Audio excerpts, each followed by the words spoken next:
If the freedom of speech is taken away, then dumb and silent we may be led, like sheep to the slaughter. Those are the words of George Washington, who along with his fellow founders built an enlightened republic with values of freedom and liberty, forming our nation's birth. So what would they have thought of today's new normal? These learned men, they definitely had their flaws and their faults, but they were often men of science and men of education, and so I can't imagine them not following what the scientists are saying now. More than a year of lockdowns, face coverings, and now vaccine mandates.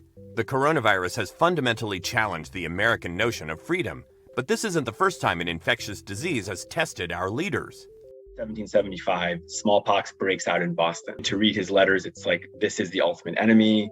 This is more dangerous than the British invasion. Leading the newly formed Continental Army, Washington set out to liberate Boston, but his troops were falling not at the hands of the British, but to the vicious smallpox. From 1775 on, he orders every possible public health measure to the army until in early 1777, he makes what is possibly the most important decision of the war for the Americans, which is he orders universal inoculation.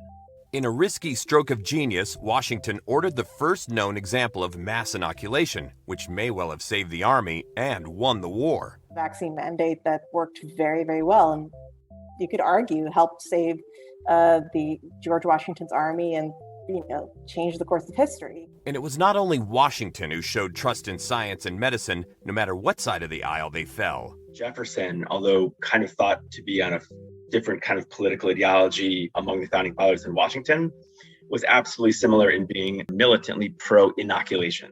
Despite the Constitution not specifying a public health role for the federal government, experts believe the founders' response to smallpox revealed their views. They absolutely would be very enthusiastic about vaccinations. I strongly suspect that some of them, especially your Washington, Jefferson types, would require it for any kind of public position and would see absolutely no conflict between that and personal liberties. They simply do not have the idea of personal liberty as your freedom to do whatever you want, heedless of other people's health and well-being.